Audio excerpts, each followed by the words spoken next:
Magandang araw po sa inyong lahat. Narito na po ang pinakalitis nating update sa magiging lagay ng panahon ngayong araw ng Biyernes, ika-10 ng Hulyo taong 2026. Base nga po sa ating pinakalitis satellite image, ang super typhoon nating lumonitor sa may silangang bahagi ng ating bansa ay bahagya nga po itong humina, kung saan taglay na nga lang po nito ang kategory na typhoon category. Po huling namataan sa layong 760 km silangan ng Calayan, Cagayan.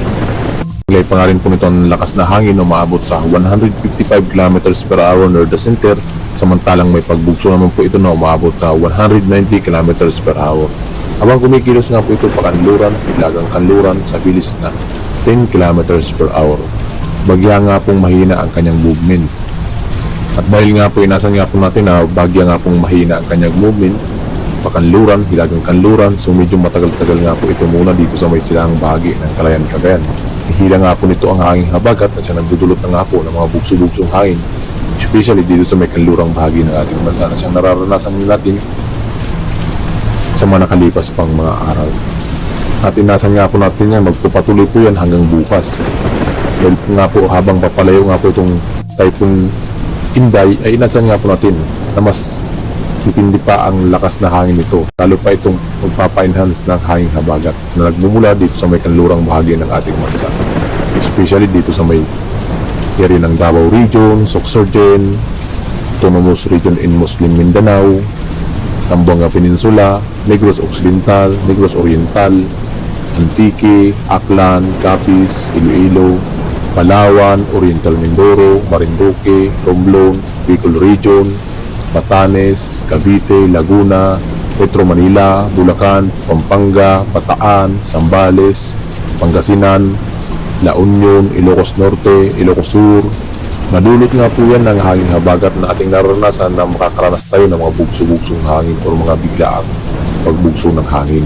At dahil nga po sa epekto nitong Typhoon Inday dito sa may silangang bahagi ng ating bansa, sa kasalukuyan nga po, nagtaas na nga po tayo ng wind signal number 2. Sa lugar po yan ng Batanes, eastern portion of Babuyangon Islands, northeastern portion of mainland Cagayan, makakaranas ng mga hangin na umabot sa 62 to 88 km per hour. Samantalang signal number 1 naman sa lugar ng rest of Cagayan, including rest of Babuyang Group of Islands, Isabela, northeastern portion of Quirino, Apayao, northern portion of Abra, Kalinga, eastern portion of Mountain Province, eastern portion of Ifugao, Ilocos Norte, northern portion of Aurora, the northern and central portion of Catanduanes, kung saan nga po inasan nga pong makakaranas ng 39 to 61 km per hour ng mga bugso-bugsong hangin, kung saan lubos pa rin po natin pinag-aanda ang ating mga kababayan dahil sa magdudulot nga po ito ng mga epekto pa rin, lalong-lalo na dun sa may mga kabahayan na light materials o kaya naman sa mga panim natin, especially dito sa may ating karagatan na siyang magdudulot nga rin ito ng mga bugso-bugsong hangin at magdudulot ito ng mga pagtaas ng alon. Kaya naman maging alerto lang po tayo sa mga panibago namin ulat pa na aming alabas ukol nga po dito sa sama ng panahon sa may silangang bahagi ng ating bansa na Typhoon Inday. At dahil nga rin po sa mga banta ng hangin at inasan nga rin po natin na magdudulot nga rin po ito ng mga pag-ulan, especially dito sa may kanlurang bahagi ng ating bansa dahil nga po sa paghila nga po nito ng hanging habagat na siya magdudulot ng maulap na papurin kasi nasama din po yan ng mga kalat-kalat ng mga pag-ulan. Katamtaman hanggang sa mga malakas na mga pag-ulan ang maaari po natin maranasan, kung saan nga po mayroon po tayo ng kataas na weather advisory o babala sa mga malakas na mga pag-ulan na maaari po natin maranasan ngayong araw. Sa lugar po yan ng Zambales, Bataan, Occidental Mindoro ay maaaring makaranas ng aabot sa 100 to 200 mm na mga pag-ulan na magdudulot ng mga pagba sa mga babang lugar at paggunang lupa naman sa mga pabundok na lugar. Kaya naman lubos po natin pinaganda ang ating mga kababayan, lalong-lalo na doon sa mga nakatira sa mga babang lugar at sa mga mabundok na lugar, dahil nga po sa mga banta ng mga pagba at paggunang lupa dahil sa mga inasan nga po natin ng mga pag-ulan na dulot ng itong hanging habagat na pinapalakas nitong Typhoon Inday. Samantalang 50 to 100 mm na mga pag-ulan ang maaaring maranasan dito sa may La Union, Benguet, Pangasinan, Tarlac, Pampanga, Bulacan, Rizal, Cavite, Metro Manila, Batangas, Oriental Mindoro, Romblon, Palawan, Aklan, Capiz, Antique, Iloilo, Guimaras, Negros Occidental, Negros Oriental, kung saan nga po makakaranas ng umaabot sa 50 to 100 mm ng mga pag-ulan na magdudulot nga rin po ito ng mga localized flooding o mga biglaang pagba sa mga mababang lugar kung saan bagya naman po itong humuhupa. Ito yung tinatawag nating localized flooding. May nasan nga po natin ngayong araw po yan hanggang bukas. Habang papalayo nga po itong Typhoon Inday, inasan nga po natin na mas papalakasin pa nga po nito ang hangin habagat. Ito nga po yung magdudulot mga pag-ulan sa ating bansa. At para naman sa magiging track nitong Typhoon Inday, makikita nga po natin sa pinaka-latest track na bagya nga po itong lumihis ng track. Base nga po yan sa pinaka-latest track natin. Inasan nga po natin na hindi na nga po ito maglalandfall dito sa may area ng Batanes and Babuyang Group of Islands dahil nga po sa bagya nga po itong tumaas ang kanyang track. Nausan nga po, ito po yung tinatawag po natin na posible pang magbago ang track, kaya naman maging alerto lang po tayo sa mga panibago namin ulit na namin lalabas. Dahil nga po sa kasalukuyan nga po sa pinaka-latest satellite image, nagbago nga po ang kanyang direksyon. O bagya nga po itong kumilos pa ilagang kanluran, kaya naman inaasan nga po natin na mas lalapit na lang po ito dito sa may area ng Batanes and Babuyang Group of Islands. At habang inaasan nga po natin na palapit ito dito sa may area ng Batanes and Babuyang Group of Islands, inaasan din po natin ang pagbilis nga po ito. Lalapit na ito at huling mamamataan po yan kung saan sa rayong 455 km east of Itbayat, Batanes. Inaasan nga po natin na mas mabilis nga po ang movement nito, ay inasan nga po natin na umaabot sa 20 km per hour. Nga po natin na manatili ito sa typhoon category. Kaya naman maging alerto pa rin po tayo dahil inaasan nga po natin itong typhoon category, malakas pa nga rin po ito na bagyo. May nakatas nga rin po tayong wind signal number 2 sa ilang bahagi ng ating bansa, especially dito sa ilang bahagi ng Luzon. Kahit nga po hindi po tayo daanan ng pinakasentro nito, ay hagip po tayo ng tinatawag nating cone of probability. Ako pa rin na malakas na hangin, kaya naman po tayo nakapagtaas pa rin po tayo ng wind signal number 2 ng mga bugso pa rin na hangin na makakapito pa rin sa ating mga kababayan, lalo na doon sa mga bababang lugar at sa mga bundok na lugar kung saan magdudulot na rin ito ng mga pag-ulan nating inaasahan ngayong araw.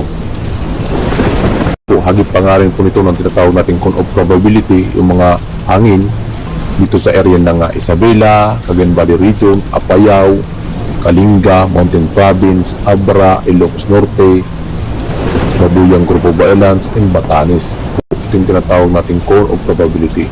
Yung sakop ng hangin or radius or lawak ng hangin, itong sirkulasyon, itong Typhoon Inday. So inasan nga po natin bukas ng umaga, July 11, Sabado po yan, inasan nga po natin nasa layong 400 km northeast of Itbayat, Batanes, kung saan nga po mas bibilis pa nga po ang pagkilos nito, pahilagang kanluran. At inasan nga po natin na umaabot sa 25 km per hour ang kanyang movement. Na inasan nga po natin dahil sa mabilis nga po ito ng pagkilos. Pagsapit naman po yan ng hapon ng July 11 or bukas nga po, pagsapit nga po ng hapon, inasan na nga po natin na nasa labas na nga po ito ng ating Philippine Area of Responsibility. Hindi nga po itong mataan sa rayong 535 km north of Itbayat, Batanes. Ito nga po ito ng ating Philippine Area of Responsibility. Taglay pa nga rin po ito ang typhoon category. Kahit na nasa labas na nga po ito ng ating Philippine Area of Responsibility, makakaranas pa rin po tayo ng mga bugso-bugsong hangin na dulot nga po itong hanging habagat na nagmumula dito sa may kanlurang bahagi ng ating bansa at tingog ng ating bansa. Especially dito sa may area ng Davao Region, Sorsogon, Autonomous Region in Muslim Mindanao, Zamboanga Peninsula, Tawi-Tawi, Sulu, Basilan, at Palawan, papunta dito sa may area ng Luzon.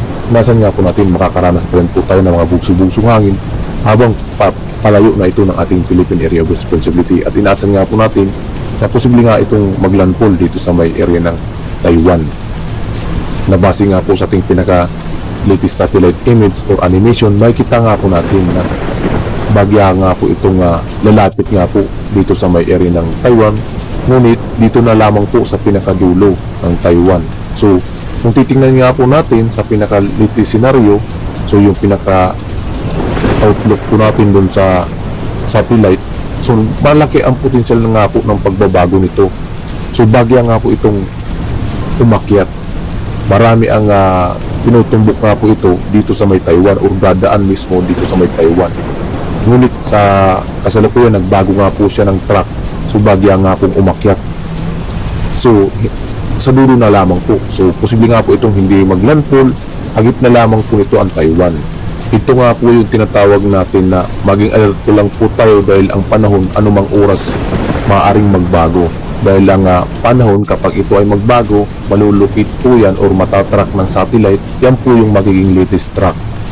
So, pinakamain po natin dito ang pinakapanahon. Kung magbago po ito, na siyang matatrack naman ng satellite. Na ma-record po yan sa pinaka-database na siyang pinaka-latest outlook. So, kaya nga po, lagi po natin pinapaalala sa ating mga kababayan, ang panahon ay maaaring magbago anumang oras. Kaya naman maging alerto at updated lamang po tayo sa mga panibago na ulot na namin nalabas. Kung saan nga po, habang ito ay papalayo na ng ating Philippine Area of Responsibility, kung ito ay nasa labas na, bukas nga po yan, may kasunod nga po itong panibagong sama ng panahon o low pressure area dito sa may silangang bahagi ng ating bansa, especially dito sa may silangang bahagi ng Mindanao, na kung saan makikita nga po natin na mas bagya nga po itong lumalakas habang papalapit sa ating Philippine Area of Responsibility sa may silangang bahagi ng Visayas. Din po ang kanyang pagkilos pahilagang kanluran. Papalapit po yan ang ating Philippine Area of Responsibility. At kung sakali nga pong ito ay pumasok ng ating Philippine Area of Responsibility bilang ganap na bagyo, ay bibigyan po natin ito sa local name na Josie. Ang pangsampu po yan na bagyo na posibleng mabuo sa taong 2026 at pangatlong bagyo naman sa buwan ng July, kung ito po ay papasok ng ating Philippine Area of Responsibility. Nakikita nga po natin yan na bagya nga po itong magpapa-intensify pa dito sa may silangang bagay ng ating bansa at nasa labas ng ating Philippine Area of Responsibility. Kaya naman maging alerto lang po tayo kung sakaling ito ay pumasok ng ating Philippine Area of Responsibility, papa-enhance pa nga rin po nito ang hangin habagat na nagmumula naman dito sa may Timog Mindanao. So maging alerto lang po tayo kung ito ba ay maging ganap na bagyo at pumasok ng ating Philippine Area of Responsibility. Kasunod nga po nitong Typhoon Inday. Samantala, mayroon pa rin tayong kasunod nga po nito na ating makikita nga po na may sirkulasyon din po ng pagbuo ng low pressure area or panibagong sama ng panahon. So dalawa po yan na magkasunodan na ating makikita. Ngunit patuloy pa rin po natin minomonitor yan kung ito ay magiging ganap na bagyo ba or magiging or malulusong na lamang. So mas mainam na maging alerto lang po tayo at maging updated sa mga panibagong ulat panahon. At para maging updated po kayo sa mga panibago namin ulat panahon namin lalabas, paki-like and subscribe na rin po para ma-notify po kayo sa mga panibago namin ulat panahon namin lalabas. Don't forget to share para marami po tayong maabisuan na ating mga kababayan, lalong-lalo na doon sa mga pambababang lugar at sa mga bundok na lugar. Ating inasan nga po na lubos na apektado itong mga masamang mga panahon na nabubuo sa silangang bagay ng ating bansa at pabago-bagong weather system. At para naman sa magiging lagyan ng panahon dito sa ating seaboard, nasan nga po natin na mataas pa rin ang mga pag-alon, kaya naman meron pa rin po tayo nakataas na gale warning sa lugar po yan ng Batanes, Northern and Eastern Coast of Cagayan, including Babuyan Islands, Isabela, Aurora, Northern and Eastern Coast of Catanduanes, Ulilo Islands, Eastern Coast of Camarines Norte, Northern Coast of Camarines Sur, Northern and Eastern Coast of Northern Samar. Kung saan nga po inasan nga po natin mga karanas po ng mga pag-alon na umaabot sa 2.8 hanggang 5 meters ang taas ng mga pag-alon. Kaya naman mapanganib po sa ating mga kababayan na mga mangingisda at pumapalaot. Kaya pinagbabawal po na pumalaot sa nasabing seaboard o mga baybayin. Samantalang islay tumudurit naman ng mga pag-alon dito sa may kanlurang bahagi ng ating bansa at Timog Mindanao. Ngunit dahil nga po sa mga bugso-bugsong hangin na dulot nga po itong hangin bagat, lubos pa rin po natin pinag-iiwas na pumalaot ng ating mga kababayan dahil sa masama po ang ating panahon sa ating karagatan. Kahit nga po mga banayad ang mga pag-alon dahil nga po sa bugso ng hangin, ay mapanganib pa rin po sa ating mga kababayan na pumalaot dun sa mga nasabing silog. Ito nga po ang pinakalitis nating update sa magiging lagay ng panahon ngayong araw ng Friday, July 10, 2026. Maraming salamat sa inyong lahat. Sana ligtas po tayo sa pagdaan nitong Typhoon Inday. God bless us all.